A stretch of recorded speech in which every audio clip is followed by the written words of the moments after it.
Today's discussion will be presented in 3 sections since we are recording it for broadcast on Federal News Radio, 1500 AM. You're welcome to post questions and comments during this session, and we'll try to answer them online. I'd like to introduce our moderator, Tom Temin, anchor of the Federal Drive on Federal News Radio.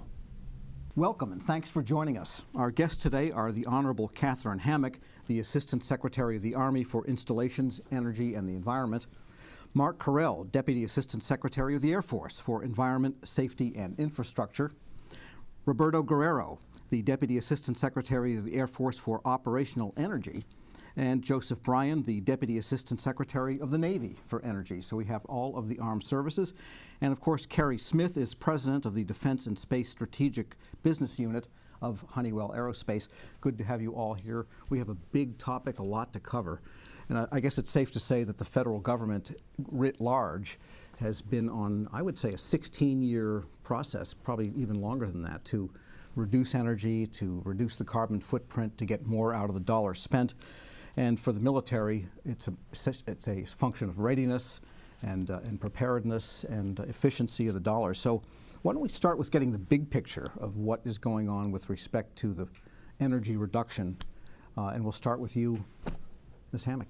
Well, certainly the Army is the largest user of facility energy in the Department of Defense, but the Department of Defense is the largest user of energy in the federal government. So first of all, there is a responsibility to take a look at how you use energy, when you use energy, where you use energy, and with an eye toward budgets, try and use it most efficiently. But really in the armed services and in the Army in particular, we are focused on resiliency. We want to ensure that we have power, energy when and where we need it. So when we are more resilient, that means we're less susceptible to power interruptions or interruptions in the delivery of liquid fuels. But secondarily, we're focused on energy security. We want to make sure that it's secure energy. So when you hear about what the Department of Defense is doing and what the military services each are doing, we all are looking at resiliency. And we are all looking at how we can ensure that we can defend this nation. And that's really what it's all about. Okay, Mark, the Air Force. We'll start with you, and there's on the ground and in the air. Absolutely. So thanks, Tom. So actually, the Air Force spends about $8.5 billion a year on energy, and all but about $1 billion of that is aircraft oriented. And my colleague, Mr. Guerrero, can talk about that. But from the installation standpoint or the infrastructure standpoint, our focus in the Air Force has moved to, as Ms. Hammack said, from one of just demand reduction and cost savings to a more holistic approach that goes after mission assurance. So more than any other service, the Air Force is dependent not only on superbly trained airmen and the best technology, but also on the platform, the installation or the facility necessary to do that mission.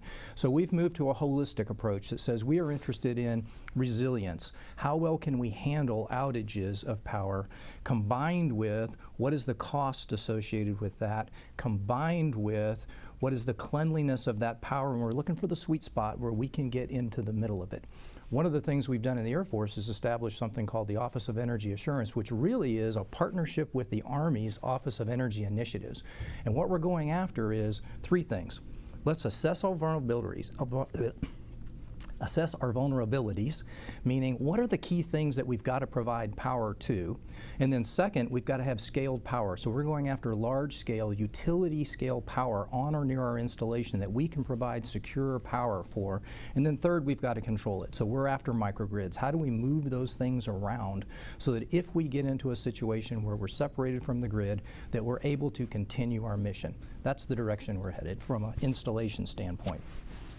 So in the operational area, about 86% of our bill, as Mark was talking about, is operational energy, aviation fuel. What we've seen over the past 5 years as we've focused on this particular challenge is that we're flying a little bit less, about 7% less than we did in 2010. We're 7%? About 7% less than we did in 2010, flight hour-wise. We're burning about 12% less. So we do that through various different ways of looking at how we operate. We really concentrate on both technological advances and airman innovation. So on the technological advances side, there are some times where we're switching the way we operate from actually in the plane to some distributed mission operations, flight simulators, and in some cases the complexity of the operation that we're doing or something that we're practicing is such that these really enhance the training that we do. On the other end, we actually look technologically wise at what the platform does, whether optimizing the power plant, optimizing the aerodynamics of the plane itself. On the other side, when we look at how we operate, sometimes it's affecting the culture, sometimes it's looking at the policies and procedures that we do that will help us get to that reduction that we've seen thus far. I imagine there's a pretty good interplay between the flying platforms and the installations, because the planes eventually live in hangars where they're maintained and fixed, and so if things go haywire there, that could affect what happens in flight operations. Yeah, absolutely. So it's actually more than just hangars. So when you think about it, in order to launch a mission, whether that's an airplane mission, a space mission, or it's maybe a remotely piloted aircraft, you have to have lights on the runway. You've got to have the hangar. You've got to have the control facilities. You've got to have power to the things like the radars that are going to control them, to the satellite communication system. So it's a very intricate network, and all those pieces have to work, what we call a mission thread. All the pieces of that thread must work for that mission to go. Okay, and Joe, let's talk about the Navy, where I know there's been experiments with alternative fuels and so forth, and even designs of ships that are more efficient in the water, unmanned systems, a lot going on there too. Right, a lot going on. Well, first I want to thank you for having me in here and talk about what the Navy's doing. You know, I know it's a radio broadcast, there's going to be some video broadcast with it. I'm told I have a face for radio, so you may want to rethink the latter of those two. But in any event, I'll leave that to your judgment. I think the first question is kind of a big picture of why. Why do we do what we do? Now, about 6 years ago, the Secretary of the Navy set some pretty aggressive goals with respect to energy. He said we're going to get 50% of our energy use in the Navy from alternative sources by 2020. We're going to get 50% of our shore requirement from alternative sources by 2020. We're going to sail the Great Green Fleet. We're going to reduce our fuel use by our tactical vehicles by about 50%. So really aggressive goals. And the question asked to the Secretary then, posed to us many times in the years since, is why? Why does the Navy care about energy, and why should any of us? What's the big point? And the point is that it matters to the mission. It makes us better at our jobs. And that's not just me, and that's not just the Secretary of the Navy saying that. I think it's instructive to read kind of what some of our operational folks say about why does energy matter to the mission. And I'll just read one quote. It's, Admiral John Richardson, Chief of Naval Operations, and here's what he has to say. He says, anybody who's operated at sea or ashore knows that energy is absolutely critical to doing our job. Without fuel, aircraft don't fly, ships don't steam, the lights go out, and none of us can do our job.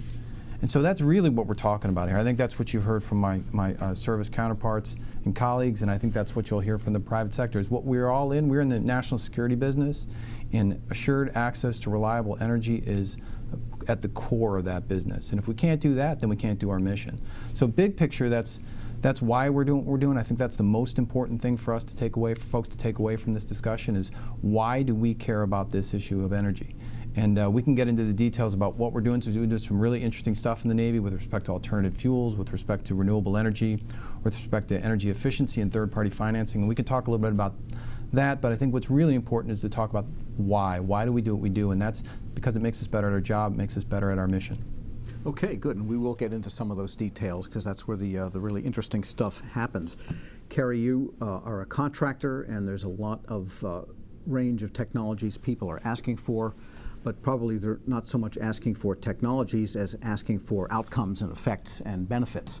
So maybe you could just kind of bring us up to speed on what's going on from industry perspective. Certainly, Tom. Well, Honeywell International is a Fortune 100. We're a diversified company, very technologically focused as well as manufacturing focused. One of our primary themes for our company is energy efficiency, and so we're a proud partner with all my customers that are here today in trying to drive energy efficiency across many areas, such as some that they've mentioned so far today. One that I would bring up is for buildings, energy savings performance contracts. And Tom, that gets at what you were handing out, which is a unique performance model and a unique contracting model to provide energy efficiency. Second would be engines. We are a developer of engines both for land vehicles as well as aircraft, and trying to get more energy efficiency and more engine efficiency, and we're proud to be doing that across services as well. It was mentioned earlier the importance of microgrids, and we're a heavy player in microgrids, partnering with all the services there. We also do turbochargers for cars and making automobiles more efficient, and we're heavily involved mostly with the Navy on the biofuel and renewable energy initiatives.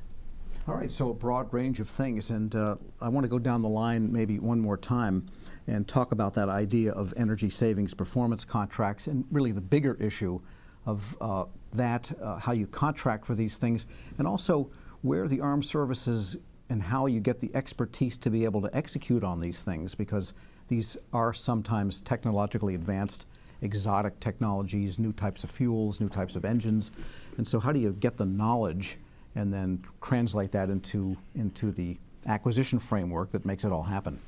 Well, Tom, one of the things people don't understand quite often is with energy savings performance contracts, we're both using the technology and skills of industry partners and their funding.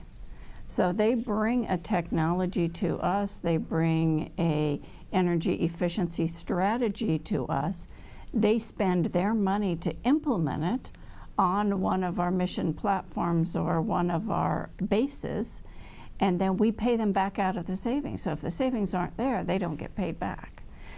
We have partners, and one of the newest things is partnering on our industrial bases where we are making munitions or weapons systems. And our industry partners, companies such as Honeywell, are bringing technology in that's upgrading technology.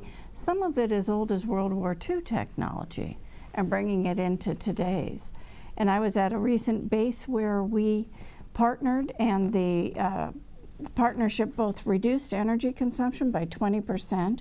It's a safer work environment for our employees, and the production line is more efficient. Now, that doesn't go into the energy savings performance contract. It's hard to pay someone back out of being more production efficient, but it's sort of a triple win. One of the most interesting things is in the 20 years or the 25 years since the military had this authority, the first 20 years the Army executed about $1 billion worth of contracts. But in the last 4.5 years, we've really refined how we work with our partners and our contracting methods, and we've done another $1 billion just in the last 4.5 years. So it really is a way for us to leverage the core competencies of the private sector with companies such as Honeywell and others that bring their technologies and their skills to us so that we can focus on our core competencies, which is serving and protecting this nation. Mark and Roberto, how does that all work in the Air Force context? Do you use those types of contracts, and where do you use them, and how do you structure them?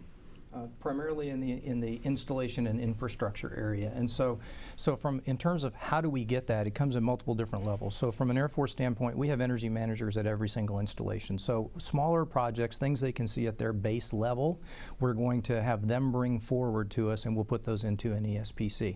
About half of our ESPCs are generated from talking to utilities. About a third of them come from companies like Honeywell and other ESCOs that come into play. One of the things with this Office of Energy Assurance that we've put together is a large body that's supposed to take an enterprise view, more broad than just an installation. How do we go after those? And then also, we will leverage other entities such as the National Renewable Energy Laboratory, PNNL, the Pacific Northern National Labs. Anyway, we'll leverage those DOE entities and contracts that we have available to bring us the ideas that will then turn into ESPCs. Yes, we use them extensively in the Air Force right now. In fact, because we're sitting at the table with Honeywell, we have one that's worth nearly $250 million, and it's focused on process energy. So for us, there's the installation piece, and then there's the industry piece that's going on with the industrial processes, and the one we're talking about with Honeywell is a process energy piece. I was going to say that's something that's often overlooked about the military, is that they do have production facilities. There's some in the Virginia Beach area that produce refurbished parts and so forth for different, I think the Marine Corps is down there. You've got the Watervliet Arsenal. They still make things and gun barrels up there in upstate New We've York. got 23 major ones scattered throughout the United States. Each one has a unique technology that they do, and quite often it's something that is not done in the private sector. Certainly individual processes are, but overall it's equipment and technology that has no use other than military.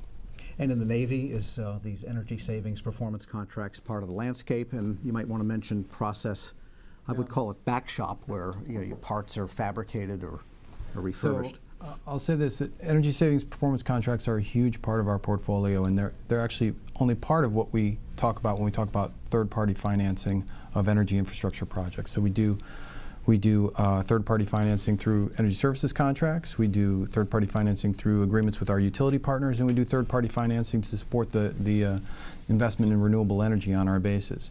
And it goes back again to the question of why do we do this? Well, our shore installations are critical to our forward operations.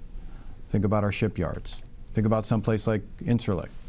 Places where we live and work that support the mission, that we couldn't do the mission without.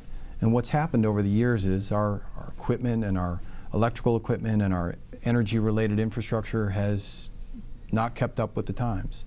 And in these times of sort of budget constraints that we're faced with, we have to look for creative ways to improve our infrastructure. And energy savings performance contracts are one of those ways. Not only do we get energy savings, which are important, but we get better infrastructure, which means that we're more likely to stay up and running and more likely to come back from being down if the grid goes down. So the most important aspect of our energy savings performance contracts and our other third-party investments is to improve the energy reliability and resiliency of our bases.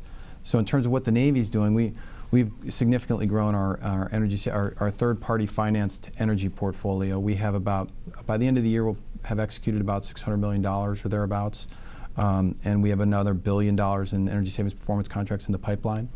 In addition, if you extend that to other third-party financed projects, the Secretary stood up a Renewable Energy Program Office, which has made great progress in using other people's money to bring renewable energy both into the Navy portfolio at cost-competitive prices, but also to bring some generation inside the base fence line so that in times of grid outage, in some cases, we might be able to use that. Now, sometimes that requires us to make a little bit of investment, but we're trying to get as much as we can with other people's money because, frankly, today, government money is tough to come by, and especially for energy projects. And our installations are so critical to our operations that we simply can't let them degrade. Okay, I'm going to follow up with Carey, but first we're going to break shortly here for a brief commercial. Our guests today are the Honorable Katherine Hammack, the Assistant Secretary of the Army for Installations, Energy, and Environment. Mark Correll is the Deputy Assistant Secretary of the Air Force for Environment, Safety, and Infrastructure. Roberto Guerrero is the Deputy Assistant Secretary of the Air Force for Operational Energy. Joseph Bryan is the Deputy Assistant Secretary of the Navy for Energy. And Carey Smith, President of the Defense and Space Strategic Business Unit of Honeywell Aerospace. I'm your moderator, Tom Temin. This is American Readiness, Technological Innovation in Energy and Fuel, sponsored by Honeywell here on Federal News Radio 1500 AM and federalnewsradio.com.